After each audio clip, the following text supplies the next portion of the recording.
pleasure today to introduce our colloquium speaker, Taylor Livingston. She is a cultural and medical anthropologist and a board-certified lactation consultant. She did her doctoral training in anthropology at UNC Chapel Hill, where her research focused on alternative models of prenatal care, specifically sort of group care models.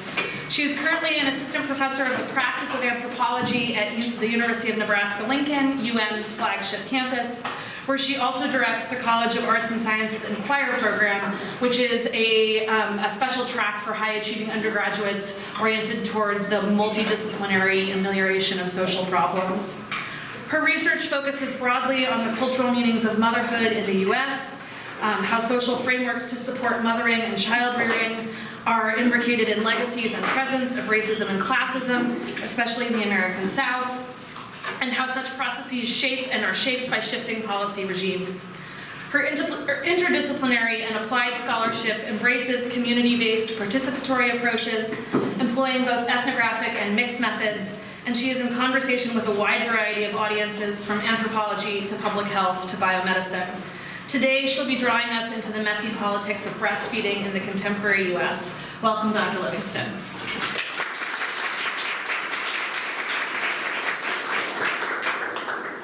Thank you for that kind introduction. Also thank you to the Department of Anthropology for inviting me to participate in your colloquium series and saving me from the early winter that has arrived in Lincoln, as it is currently snowing and not 60 degrees as it is here.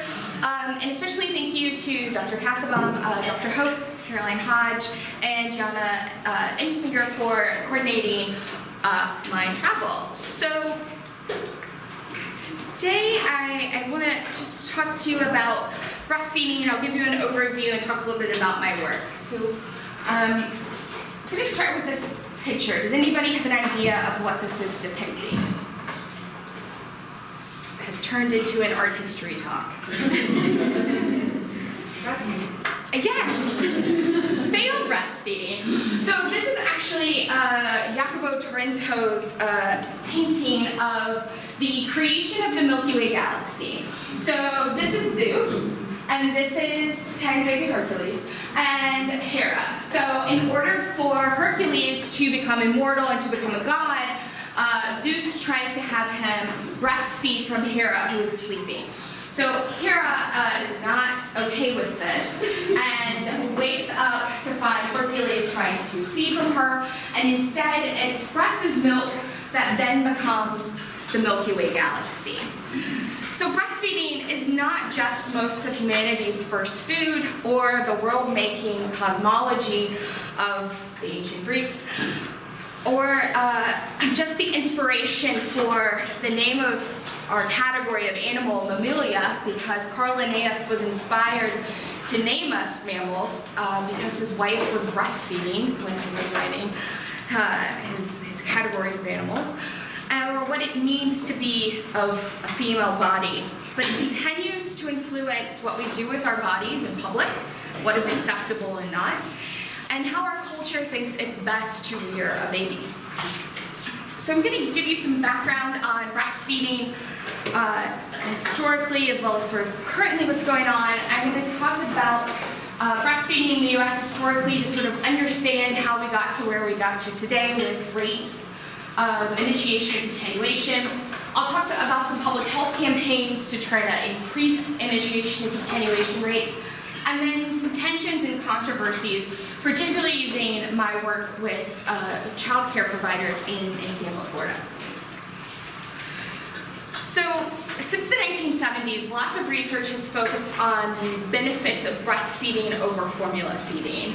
Babies who are breastfed are less likely to develop ear infections, respiratory illnesses, they have fewer trips to the doctors, and it also confers a protective effect into adulthood, with children that are breastfed are less likely to be overweight or obese as adults, and to develop type 1 and type 2 diabetes, and it also protects against the risk of sudden infant death syndrome, or SIDS. These are also a dose effect, so the more an infant is exclusively breastfed, the higher the rates of this reduction is.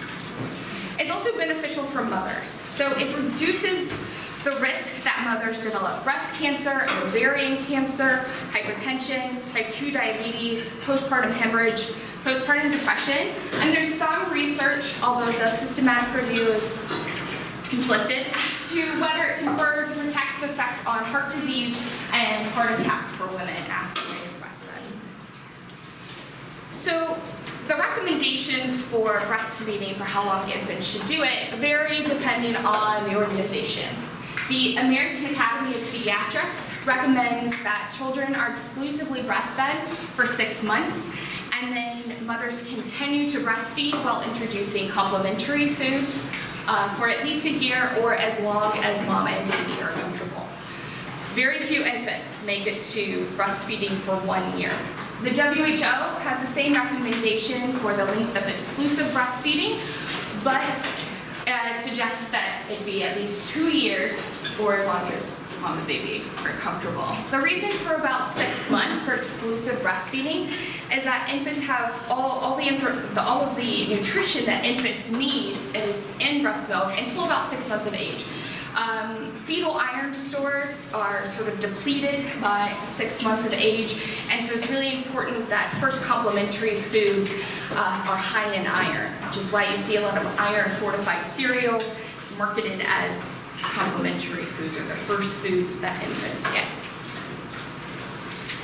So what actually happens? Well, globally, 42% of infants aged 0 to 6 months are exclusively breastfed. Recent analysis indicate that suboptimal breastfeeding practices, including non-exclusive breastfeeding, contribute to 11.6% of mortality in children under the age of 5. So what you can see here, and this is the darker pink is less breastfeeding, the darker green, more breastfeeding. And so the US here is sort of on par with what happens in the rest of the world. In the US, the situation is pretty much the same. For those who have ever breastfed, initiation rates are pretty high, about 83%. At 6 months, any breastfeeding is still high at about 60%, but at 12 months, this falls to 35%. And those who are exclusively breastfed to 6 months are 25%, so only a fourth of infants. You are also more likely to breastfeed, you see here, if you are Asian, Asian, American Indian or Alaskan Native, or white. Your rates for breastfeeding are also more likely if you are married, if you're employed full-time, and if you have a higher educational background. So today and historically, most children at least start off breastfeeding. And breastfeeding, like all infant feeding decisions, varies across time and cultures. It's not just about nutrition, but it's imbued with meanings and situated in the matrix of history, society, politics, and economics. And that's sort of what I'll be talking about for the rest of my talk. Until the domestication of plants and animals in the Neolithic age, most infants were breastfed by their mothers or other female kin. Predictions for the natural age of weaning of modern human populations, based on evolutionary indicators, range from about 2.5 to 7 years of age. Most non-industrial societies wean their children between the ages of 2 and 4.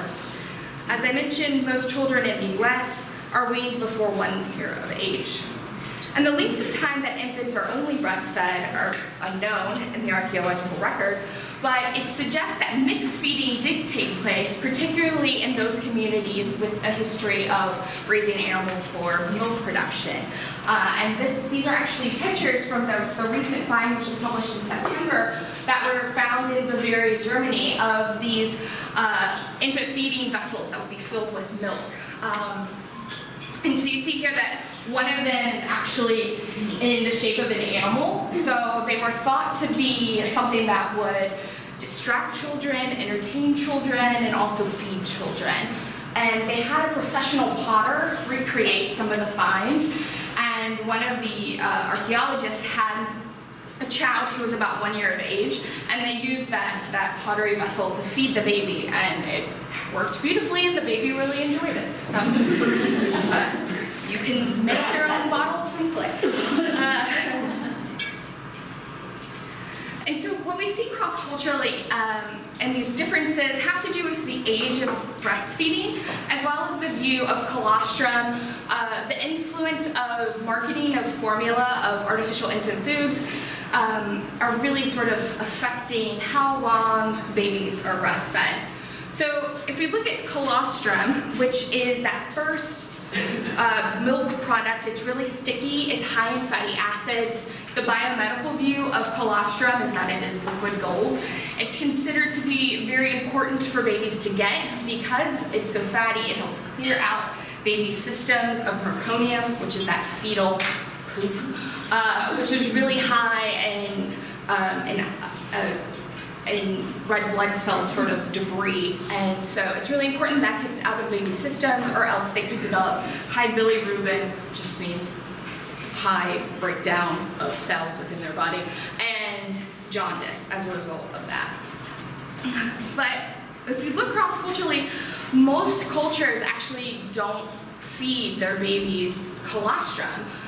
They actually wait 3 to 5 days until milk production, full milk production, what we think about as milk, that white substance, occurs. So they sort of gearing up to this happens immediately after birth. Once the placenta is delivered, the drop in progesterone causes all of these lactation cells and alveoli cells that have been developing in the mammary glands over pregnancy to gear up and start producing what we consider to be milk, but until then we have colostrum. So what would happen is, if you believe that colostrum is something that is considered dangerous, would be that another woman who was currently breastfeeding or a female hen would feed your baby until your own milk came in. For example, the Belanta mothers in the Republic of Guinea-Bissau believe that colostrum can cause illness and even infant death. And then the other difference has to do with formula. So formula was first developed in the Western world and was actually developed for orphans and marketed directly to doctors. And it was made in laboratory settings where there was a lot of interest in making sure that the calories from formula were very similar to breast milk and that it had the correct ratio of fats, carbohydrates, and proteins. So, unlike in the US, non-industrial societies, most women breastfeed despite differences in education levels, income, age, and marital status. But what's most important is that if women are of a higher status in non-Western countries, they're more likely to use artificial infant foods because it's seen as a sign of wealth, it's something that you have to purchase, and it means that you have access to affordable, clean, and safe drinking water. And so, what we see is that until World War II, most women in non-Western cultures were breastfeeding, but then afterwards, as a result of colonization and colonial elites promoting formula feeding, that people who were subject of these colonial administrators began to formula feed. And after World War II, the rates of breastfeeding declined due to the wide availability of these artificial infant foods and closer contact with Western trained and educated healthcare workers. So another sort of consequence of this that gained international prominence was the Nestle scandal. So it began and started in the United States in 1977 because of Nestle's marketing of infant formula and the benefits of infant formula over breast milk in areas that did not have access to clean, safe drinking water. So the image is actually showing is a male and female baby. The male baby has been breastfed, that is the larger infant, versus the infant that was formula fed, the female baby. This image was used over and over again in this boycott campaign. This controversy also spurred research into comparing formula-fed infants versus breastfeeding to deciding what was actually best for babies. The findings of the research spurred large national public health campaigns to encourage women to breastfeed. And Nestle is actually, interestingly, the #1 marketer still of artificial infant formula. As a result of these protests, it led to the WHO's creation of the International Code of Marketing. So What that code says is that advertising infant formula cannot include cute baby-like things. It also should not compare formula to breastfeeding at all. It shouldn't say like, this is comparable to the DHA that your baby gets from breastfeeding. Basically, formula should be a white label that says artificial infant food, it's best to breastfeed, and that's what it should be. The US has not signed on to this code. And it's really hard to uphold this code. It's recommended by the WHO, it's enforced by the UN. I guess you can have sanctions against countries who don't do it, but it's not that. So I gave you two sort of examples from the US. So Infamil and Good Start Formula are the highest grossing formula companies within the United States. So you can see here, NeuroComplete, comparing formula to breastfeeding. There's this cute little owl thing, I guess. Gerber, Good Start Formula, Jane Seymour as a tiny baby, a little heart, comfort protein similar to breast milk. So all of these are in violation of the International Code of Marketing. Gerber Good Start is actually owned by Nestle. And Nestle worldwide doesn't, because of this controversy, doesn't say like Nestle's formula. Instead they go, in other countries they go by man, which is still in violation of the code because of these little birds, just feeding the baby birds. So if we turn to the United States, which is also an influence on what's happening in other countries, in the 1920s and 1930s, there began this rise of this idea of scientific motherhood. The belief that mothers need to follow expert advice and opinions in order to rear healthy children. It became a guiding principle of motherhood in the US and during the late 18th century because of the rise of germ theory, pediatricians, and more babies being born in hospitals. One of the main outcomes of the popularity of this belief is the movement away from breastfeeding to bottle feeding. So with the rise of the Industrial Revolution in the West, women's roles became different. They were no longer relegated to the private sphere, but came more into the public sphere, and became more targets of consumerism. So even if women were not working outside of the home, if they could afford not to, lots of companies, of ads, would target mothers to increase their home and the standing of their home, these sort of domestic angels, if you will, who should follow these things in order to make your home the most beautiful that it should be. Women were expected to be and these keepers of the home to use modern scientific information in taking care of their homes and families. And since families were size was on the decline, younger girls had fewer experiences taking care of children. The way mothers reared children was often incompatible with new technologies of the day. And this led to more middle-class white women turning to experts in the field.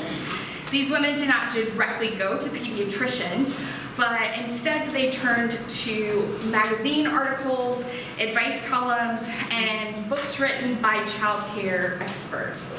One such text was the Treatise on Domestic Economy, which was the first sort of how-to parent book in the United States, and it was written by Catherine Beecher. That name sounds familiar. Harriet Beecher Stowe was her sister who wrote Uncle Tom's Cabin. The two later collaborated to write a child caring guide, although Harriet Beecher Stowe never had children. So she was an expert without kids, like myself. This book and others liked it instructed women how to clean their houses and rear their kids according to a doctor's advice. And it wasn't just followed by white middle-class women, but also middle-class African-American women, and it was seen as a way to lift the race, as a means to give them more status. So due to the rise of scientific motherhood and this mass marketing of artificial infant foods by child care experts, doctors and public health officials and companies, breastfeeding rates significantly declined. So for instance, by the 1950s, 75% of children are fed artificial infant foods. Most of these infants were from wealthy or middle-class families, as rural and poor women did not have access to formula. So, in sort of what we think about when we think about formula, what I showed you, that sort of powdered substance, which is powdered cow's milk that has been modified with minerals and fatty acids that infants need. That is not the case of what infant formula was at the turn of the century. So this is an advertisement from Eagle brand in the 1920s. In the 1920s and 30s, there would be home preparation of formula, I'm going to put that in scare quotes, because it's sweetened condensed milk. Please don't feed babies sweetened condensed milk. So it's kind of, Eagle brands have an important place in infant feeding because scientific research and experimentation have proved it's good for babies, right? So, scientific research and experimentation wasn't done, but it was used because of this idea of scientific motherhood as a marketing tactic to get more and more people to artificially feed their children.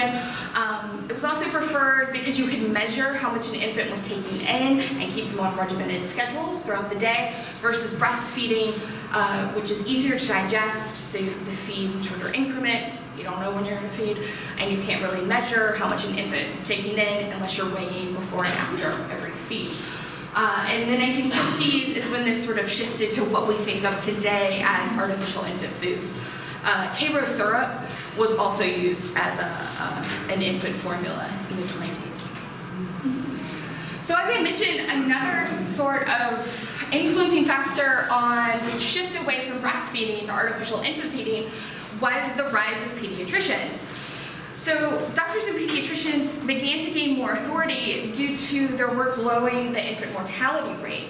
Most infant deaths were attributed to diarrheal diseases caused by contaminated milk consumed by young children. So there are actually two ways that milk was contaminated. So what would happen is that brewers of beer, when they would get wheat, the excess wheat that was not used in beer production because it was seen as not good enough, it had mold growing on it, was fed to dairy cows.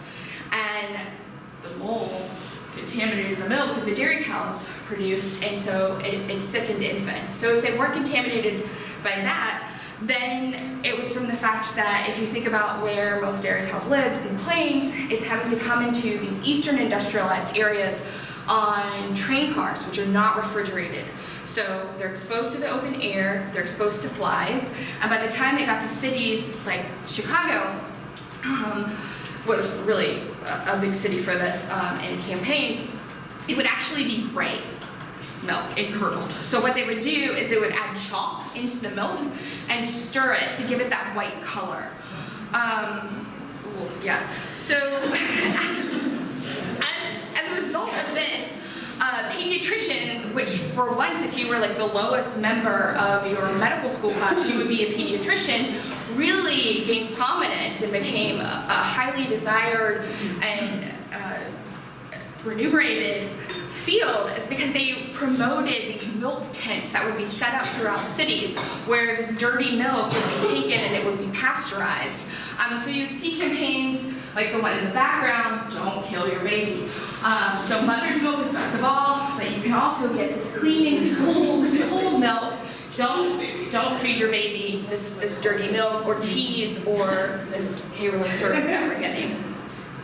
So with more and more women seeking healthcare advice from trusted authorities and the rising status of pediatricians, government officials and public health workers undertook major campaigns throughout the U.S. to educate women about proper child care and to encourage hospital births, because hospitals, it was sort of sold as part of this idea of scientific motherhood.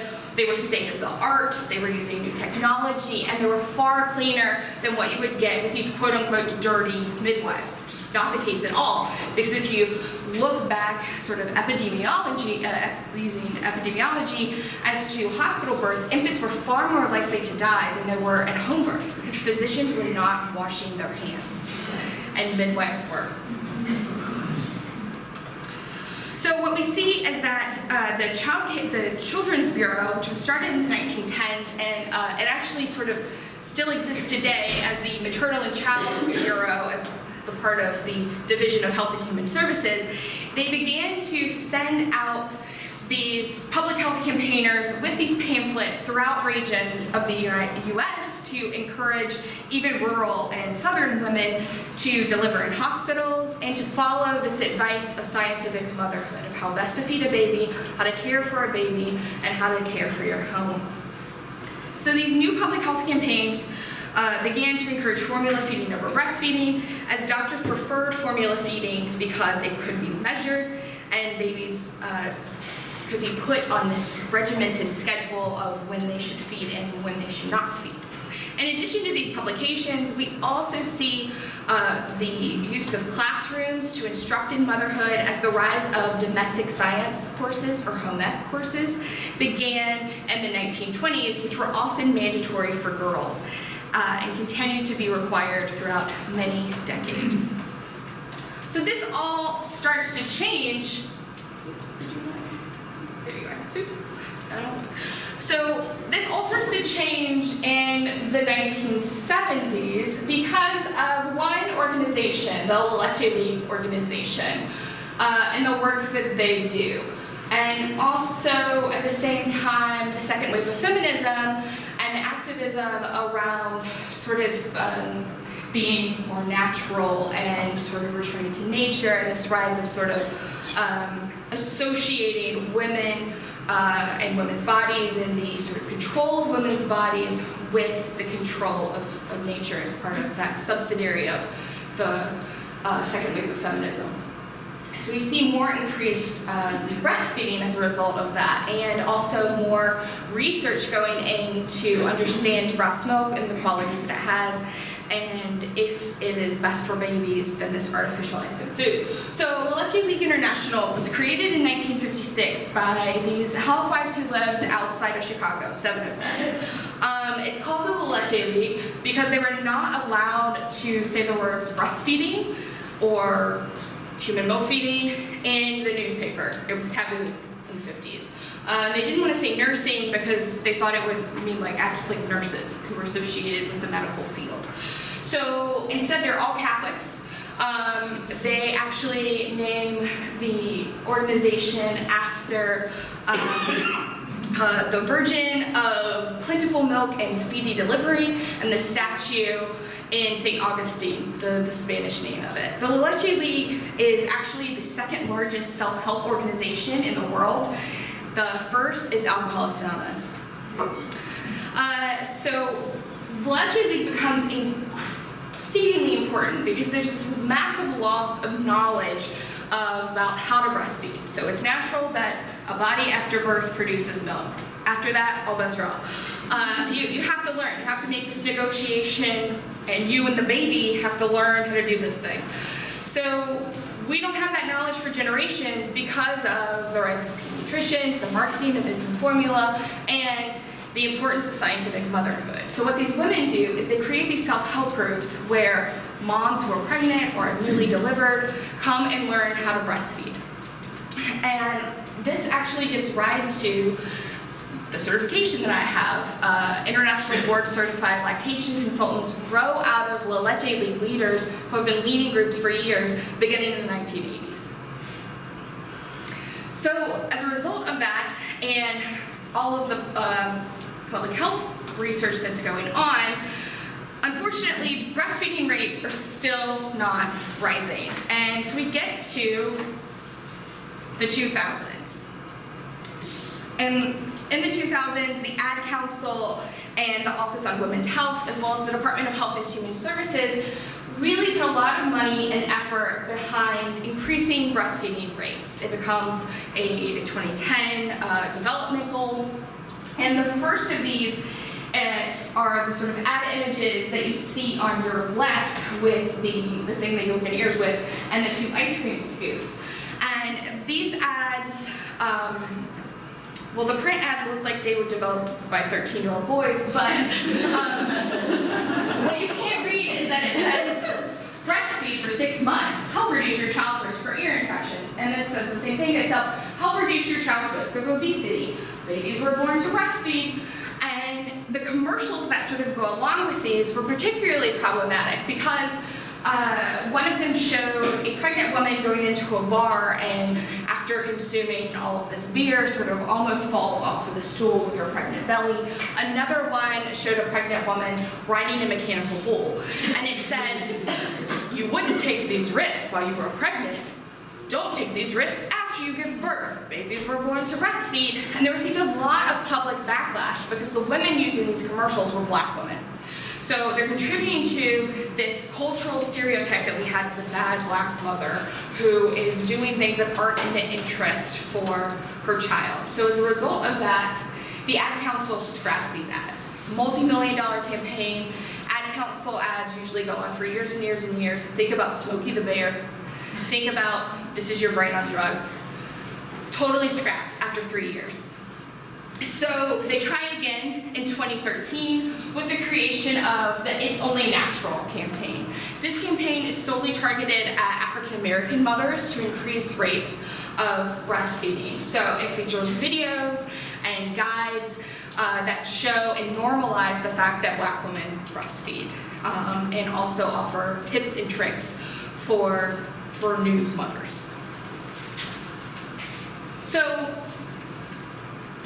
in addition to those public health campaigns, what we also get around the same time as that latter ad council campaign is the Affordable Care Act and the provisions that it makes for breastfeeding mothers. So one of the provisions that it makes is if you are an employer of more than 50 people, you have to have a place for moms to pump. That can be a janitor's closet, but it has to be a place for moms to pump. It can't be a bathroom. And it has to have a place for a door that locks. You have to have time to pump off from work. However, you do not have to be compensated for that time. And if you work like shift work, you have to make up the time that you're away for pumping. And insurance has to cover breast pumps. So we get here, and you probably have seen this. This is actually from the Philly airport. One of these lactation pods had sort of sprung up across the U.S. as places for moms to pump or to feed as a result of the provisions of the Affordable Care Act. But we still don't see these rates increasing to the division that we'd like, or public health, or biomedical and the government would like, because of people. What we see here is that a mom was actually asked to leave a daycare and breastfeed in a private room because before she took her kids home, she wanted to breastfeed them.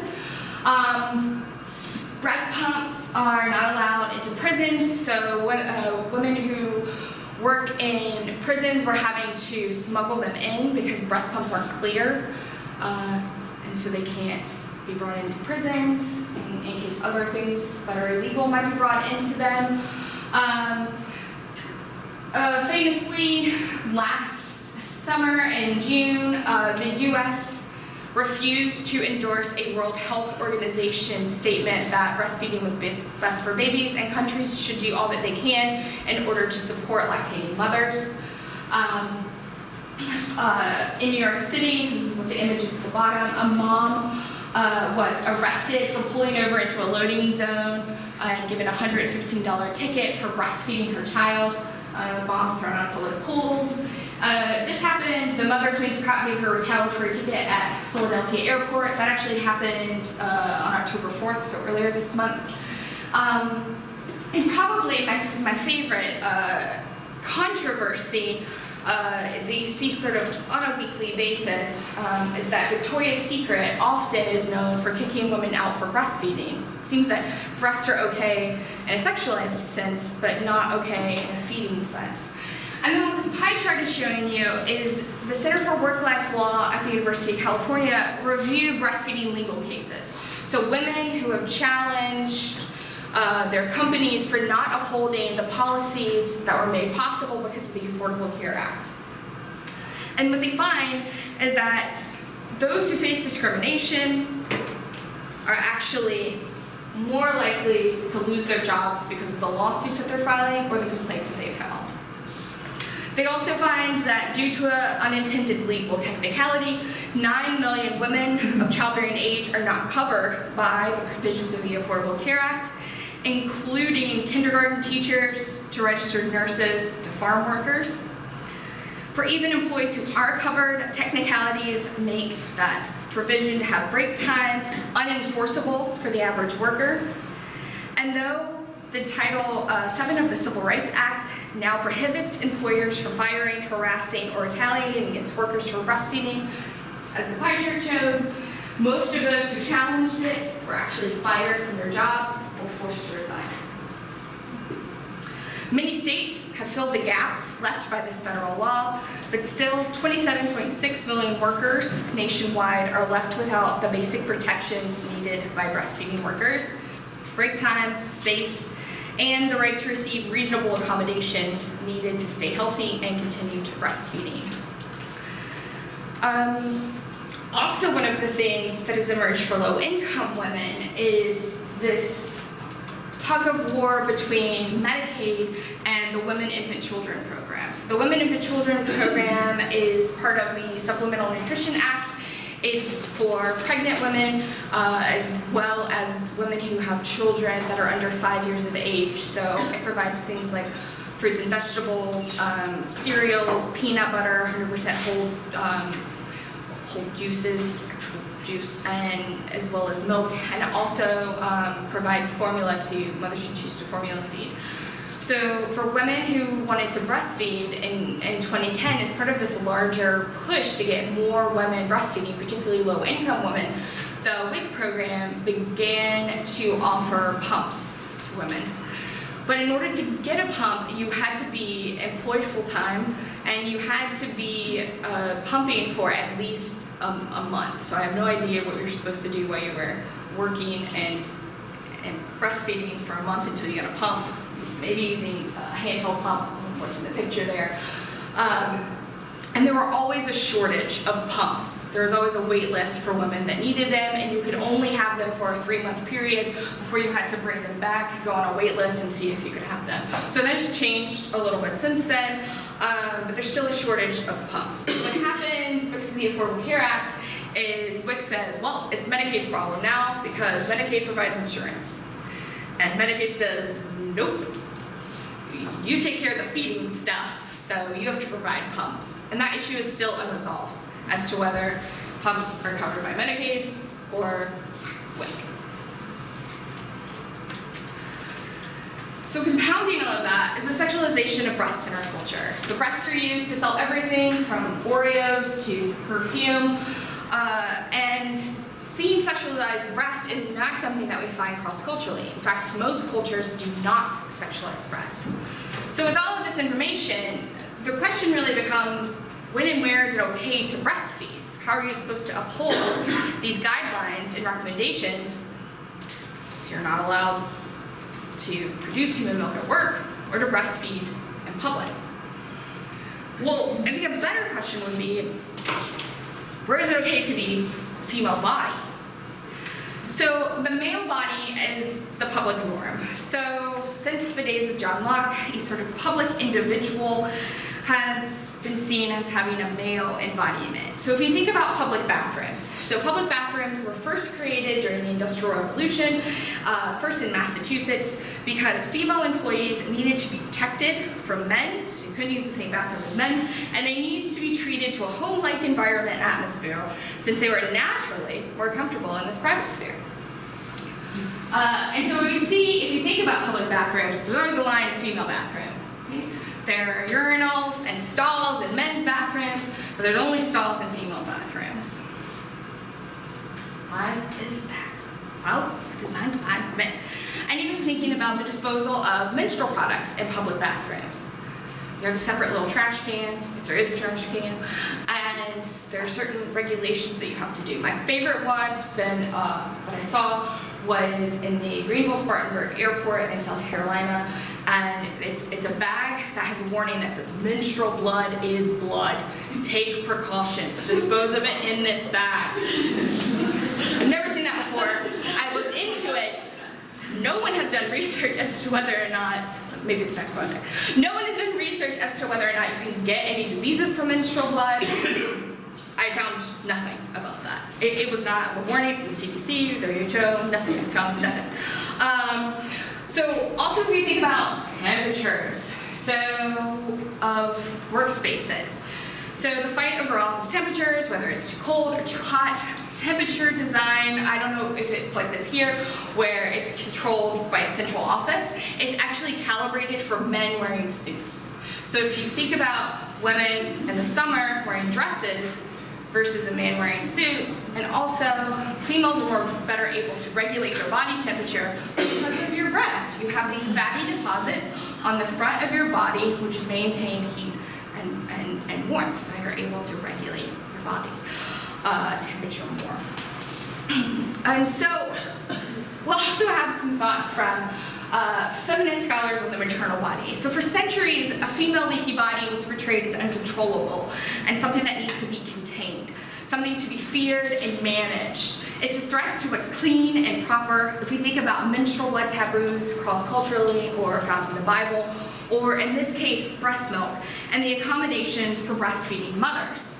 Even these sort of purported good things that we think about for breastfeeding, more lactation pods that are available, having a space to pump, all of those have to do with being behind locked doors. Don't pump in public, don't breastfeed in public, it has to be contained. Even the marketing of breast milk pads, things to absorb leaking so you don't show that you are having a leaky body, right? All of these things protecting and maintaining this facade of having this normative male body. So Mary Douglas in Puritan culture says that breast milk is an example of matter out of place. And like food, it's most dangerous right when it's being consumed, so in this case having a baby into it, or when it's at its end stage. Julie Kristeva says that it's part of the abject. And she says the abject horror associated with leaky bodies are not about it being a matter of health or concern about sanitation, but it's a matter that it disturbs this normative system.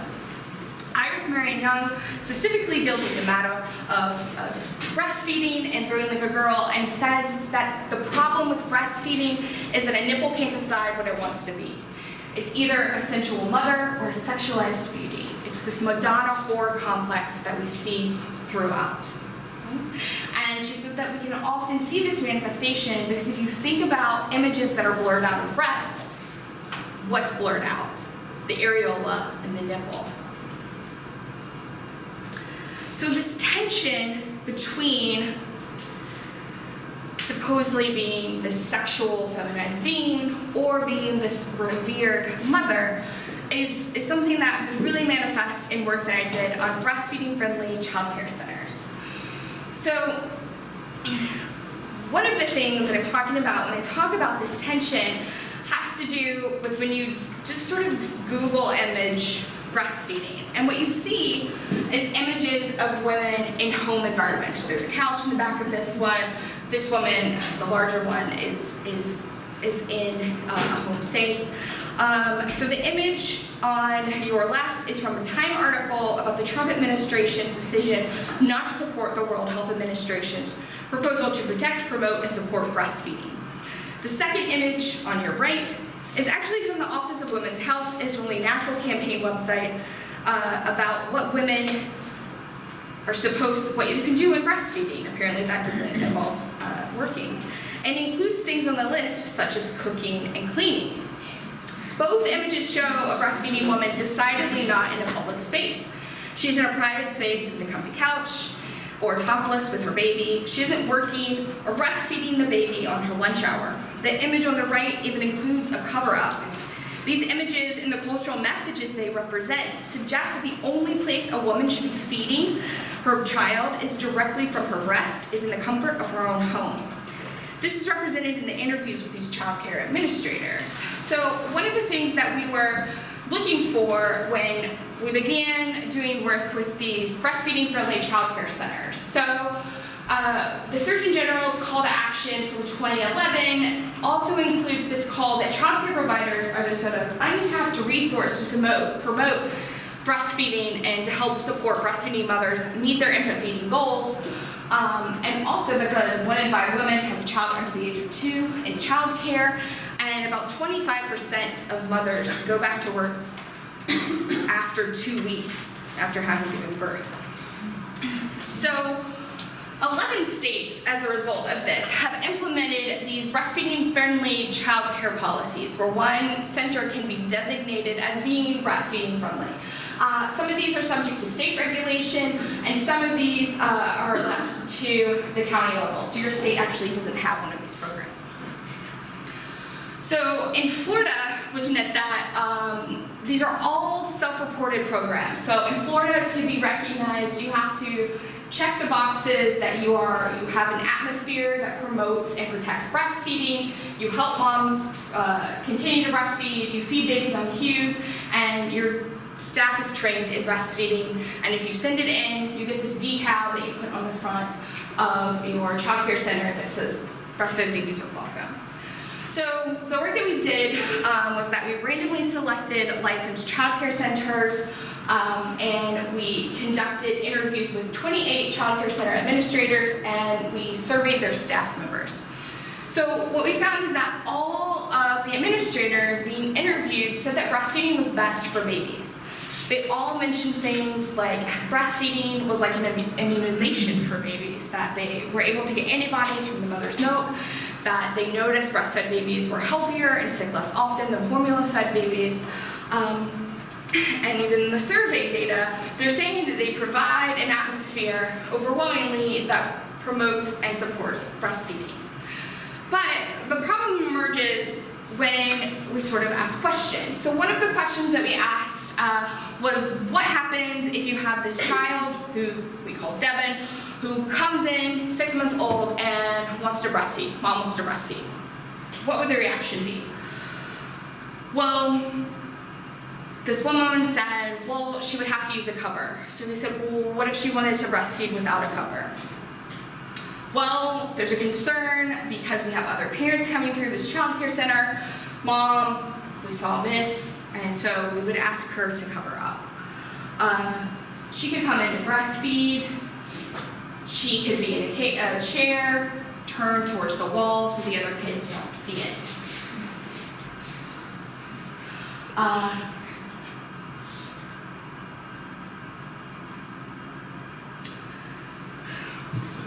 We asked them about what they would put in a policy that says that they are breastfeeding friendly.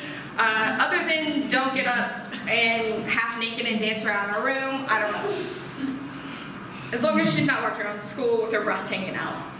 So even in a child care center, and child care centers are overwhelmingly female dominated, most of them only employed female child care workers, it's not a safe space to breastfeed because of their concerns. What particularly I like about these quotes is that there are lots of and ums, the uncomfortability about talking about the act of breastfeeding.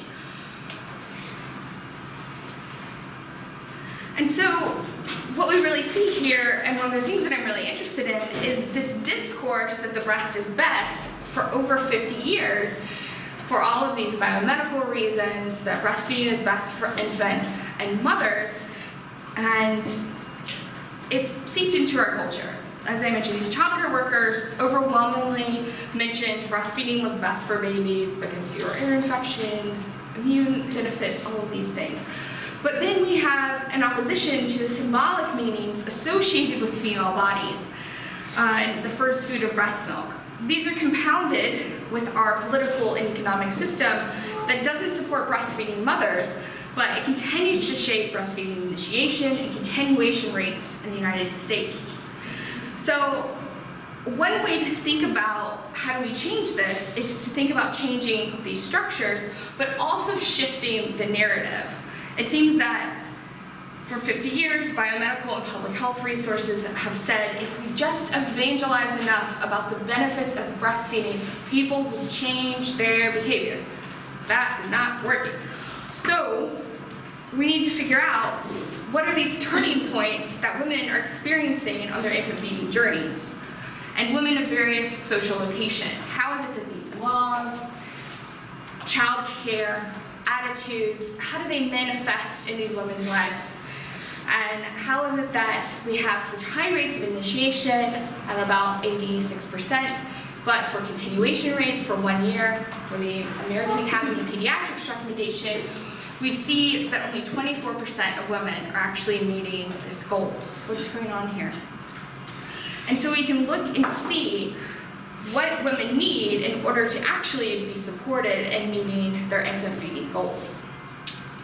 That is the subject of my current research. So following women from the hospital setting, where if they are giving birth in a baby-friendly hospital, which is purported by the UN, it's a program where hospitals don't provide bags of formula or coupons of formula, their babies aren't given pacifiers, and all women who want to breastfeed are seen by a lactation consultant before they leave the hospital. What happens once they go home? Postpartum care in this country leaves a little bit to be desired, and the support that one receives when pregnant is not the same support that one receives with a tiny little new human. And so what happens is women make these decisions to go back to work because we don't have federally mandated parental leave, we don't have subsidized childcare, or at work or on-site childcare, or universal childcare. How do these shape women's feeding decisions? And if we really want to support, as a government, biomedical community, nation, that breastfeeding is best for babies and our babies should be breastfed, then we need to make some concessions about how these larger social structures have an impact on our lives and our individual choices. Thank you.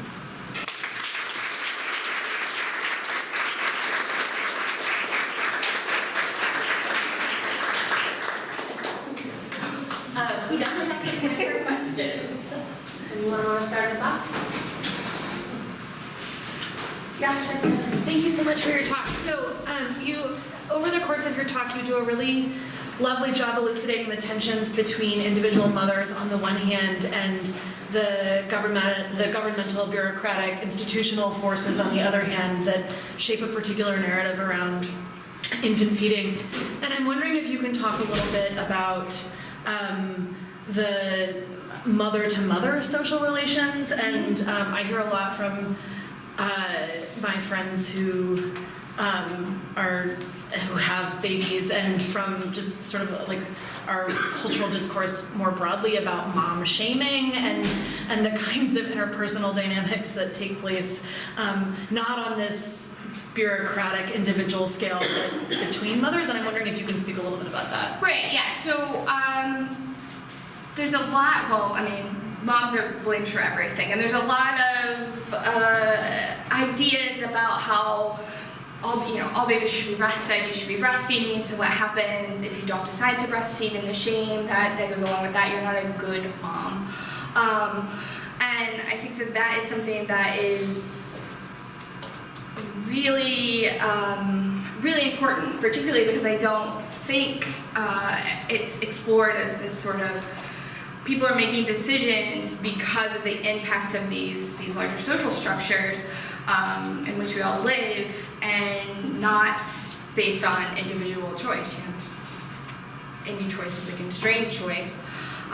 So I think that mom-to-moms can be a good source of support for people going through the same thing, since there is not this sort of support mechanism built in, and most of us are distant from our families of origin, and maybe you're the first in your peer group in order to have a kid. So I think the role of having social support from these networks is extremely important.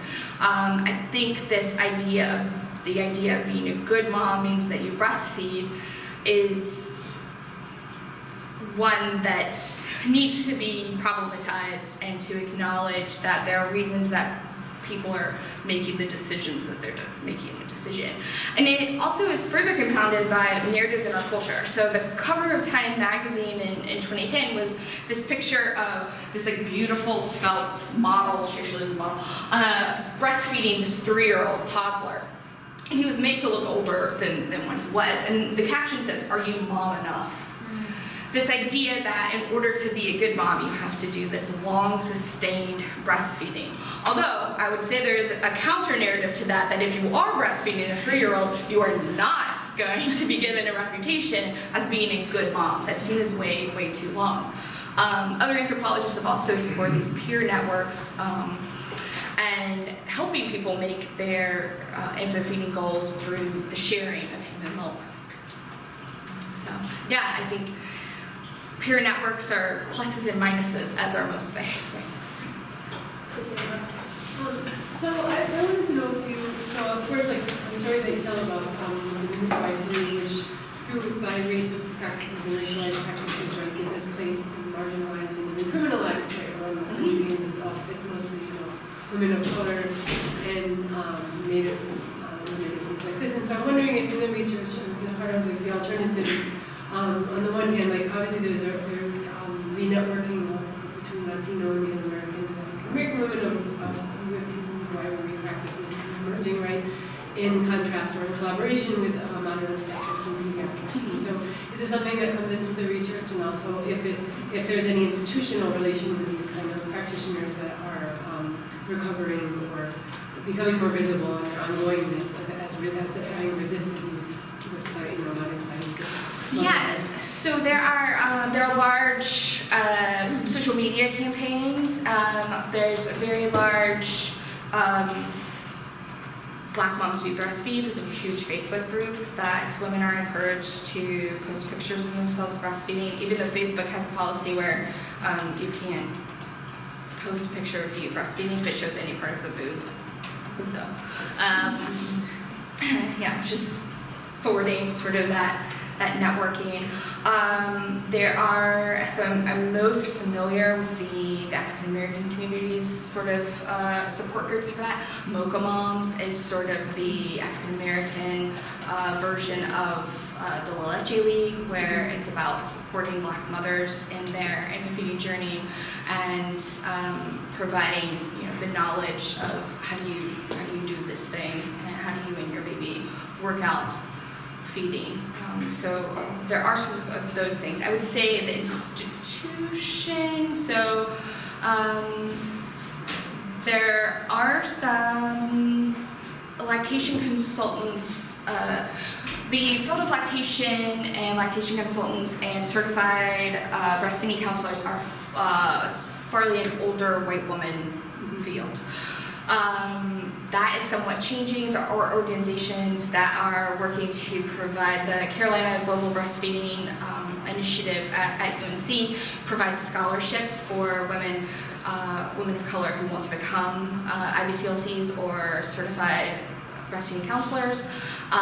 There's been some work in Native communities and having women become international board certified lactation consultants as well as certified breastfeeding consultants.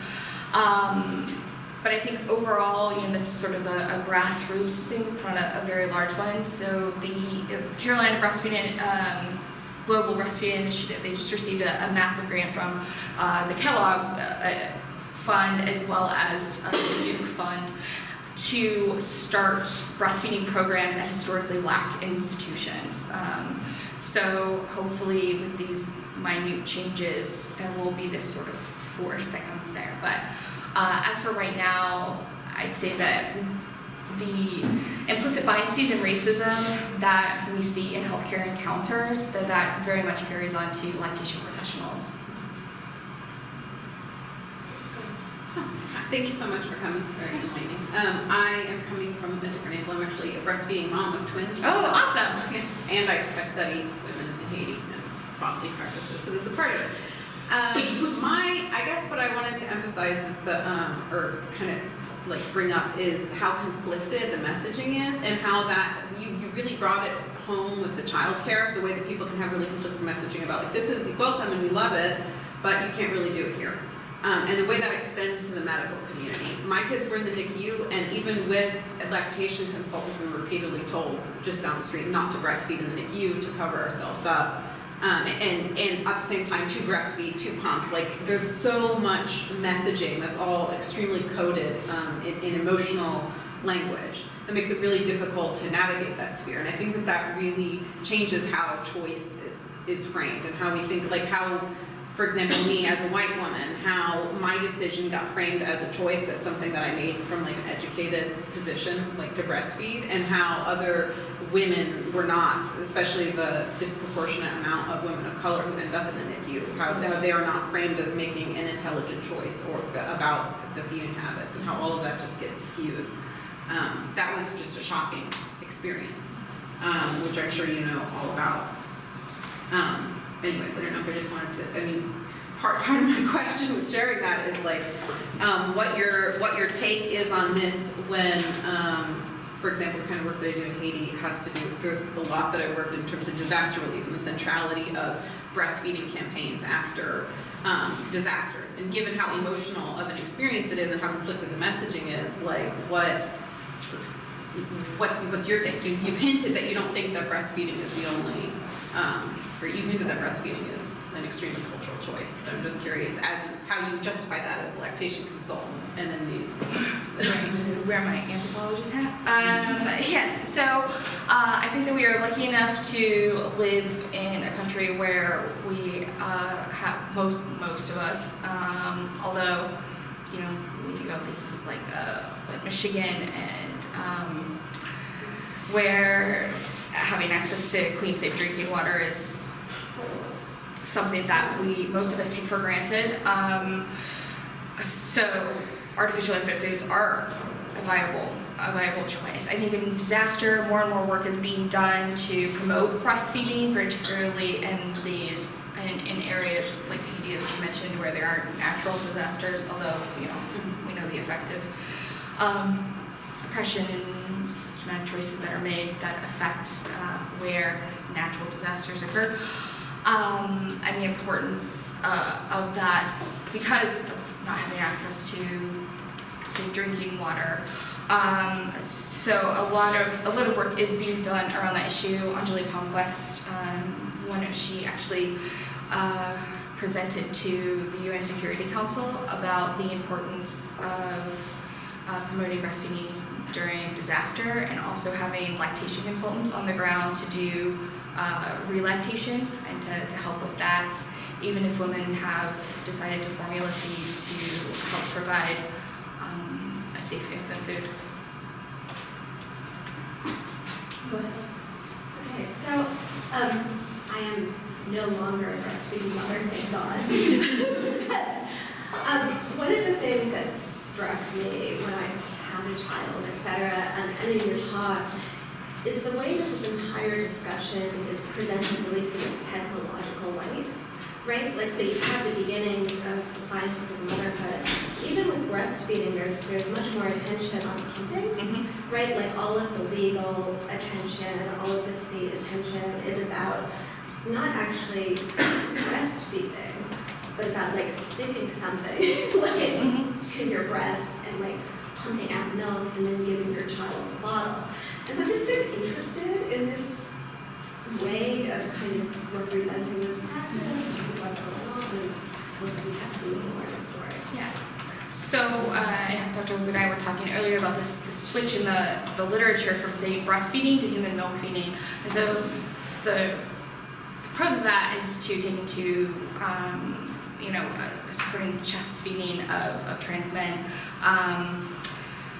But at the same time, it's another way to distance ourselves from our bodies and the embodied practice of doing that, and the Latour idea of technology makes society possible, of it being mediated through a technology, and the widespread number of more and more women who are exclusively pumping, either because they've had difficulties breastfeeding or they are uncomfortable because of the sexualization of breast or for other reasons, putting baby to rest. So. yeah, it is something that's very interesting. Do you want to follow up on that? Yeah, So, so I mean, it seems like that really speaks to the part 3 of your outline of things, right? The sort of broader socio-political economic dimension of it, because in order to change that, one then has to be able to bring one's child to work, or to have a longer, leave, maternity leave. So it's, the regulation is about the technology rather than about what is actually necessary to create, good humans, what they need. Right. And again, back to the idea of male public embodiment.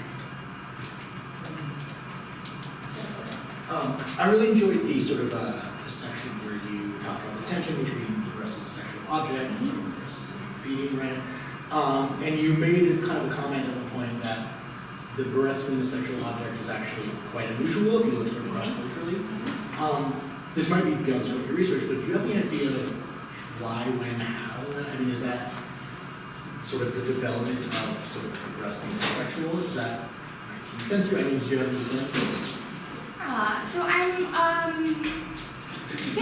that is sort of, that is an interesting question, one which I do not know the answer, but it would be outside the scope of it, but yeah, I think it is, since, in most cultures, breasts are not sexualized, to the extent that they are in Western culture. So yeah, I'm gonna guess. Probably, if I had to guess, I would say probably around the 1800s is sort of this idea of a couple of things going on. So one, I'm going to say National Geographic, and it was first, these sort of pictures of women's breasts when it was first sort of put out was used as a sort of pornography. And I'm also going to hazard that guess because of the depictions of women, particularly black women, as hypersexualized because of their bodies. So Sargent Bartman, not Venus, her body and that being used as a justification for the enslavement of peoples of African descent. But as far as where this emerged and why I call it so told, that is something that is interesting, but I do not know the history of it. I don't know that anybody has sort of explored that history. I wonder if you could speak about the idea of contamination and privacy and how it affects Western American attitudes towards co-nursing and milk sharing. Yes. And how those might be changing, because I went back to work with my second kid and would not have made it to 15 months if I hadn't been given milk from a lot of friends, though nobody ever co-nursed him. That would be okay. First, congratulations, making it 15 months. So yes, so milk banks are interesting in that in order to get donor milk, which would be available for infants who are in the neonatal intensive care unit, the NICU, because they're preterm, low birth rate, or have some sort of health complication, they emerge to sort of fill that need. So women who have lost babies or either are overproducers for their milk can donate to these banks. In order to do that, you have to be tested every 6 months for the gamut of all of the infectious diseases you could possibly get. So the only things that can really be spread through human milk are HIV, tuberculosis, and HTLV, which is another retroviral infection. So it's actually higher, there's more regulations placed on that, and it is safer to consume donated milk than it is to get a blood transfusion. Because not only are the women who are donating milk screened every 6 months, the milk is double pasteurized. As a result, it's incredibly expensive. It's $3.50 an ounce. And that is for a not-for-profit milk bank. That is to cover the cost of that. There's only one for-profit milk bank. It's called Prolacta. and that it pays women for donating their breast milk. And it also makes a powdered form of human milk that is often used in NICUs because preemies need more calories than often what's found in donated human milk. So it's either fortified with formula or it's fortified with Prolacta if hospitals can afford it, and it's $10 an ounce. It's exorbitantly expensive.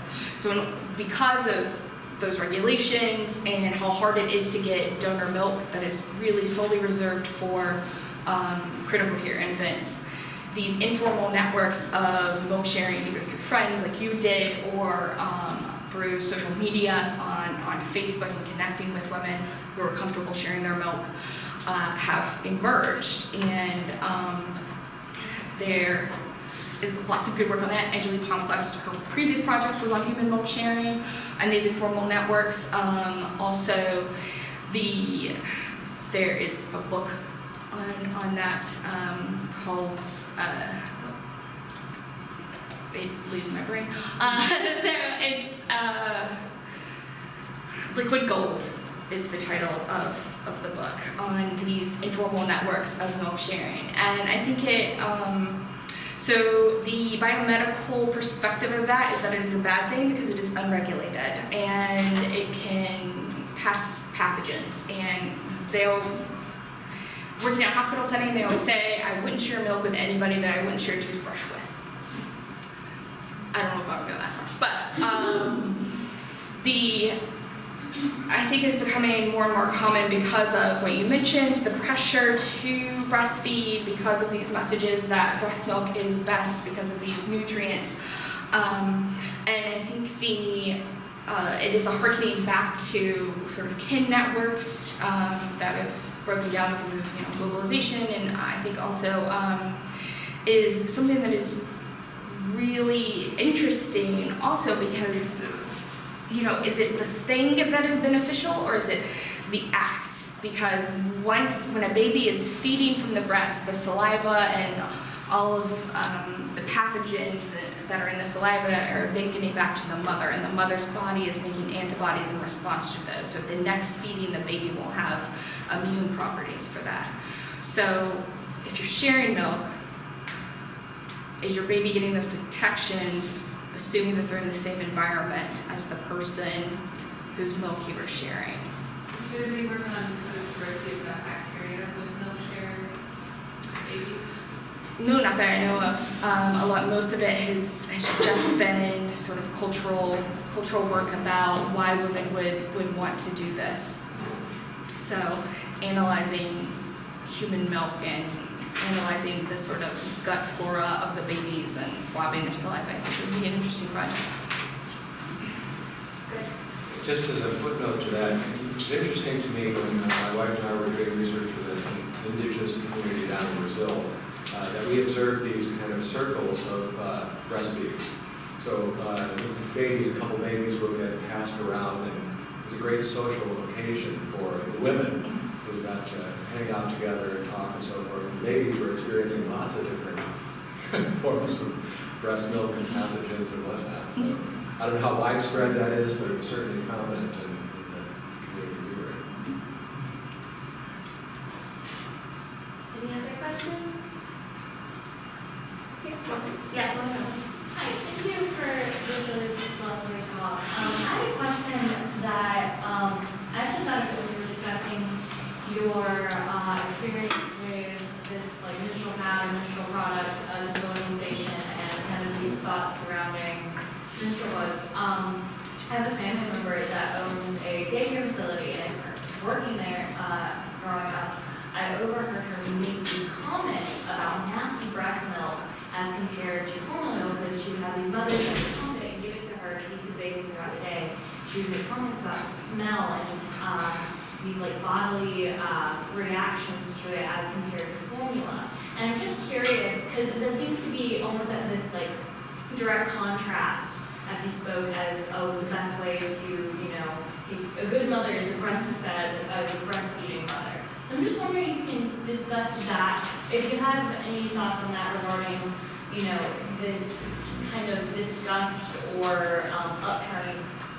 upturning knee-jerk reactions, even among like daycare providers, to these like bodily fluids, that kind of association. Absolutely. So some of the interviews that we conducted, we asked how what the guidelines were for storing formula or human milk, and that revealed a lot. And so what we found is that I would say probably a quarter of them did have extra precautions because of the fear of contamination, also discussed with human milk. They would have policies where child care providers who had infants who were receiving milk would have to wear gloves that they would not have to wear if they were feeding formula. They would be kept in separate refrigerators versus formula bottles. They would have different little bands on them. So blue bands would be with the names for the formula-fed babies, and then red bands for the human milk-fed babies. Different crock pots as a means to warm the milk because of the fear of contamination. They wouldn't allow moms to bring in and store extra milk in case they ran out because they didn't want to have to handle it. And the policy that human milk had to be labeled, dated with the child's name, and extra precautions being made that human milk was not fed to the wrong child. Yeah. So that was definitely something that came out in this. Great. Well, let's thank Taylor for coming.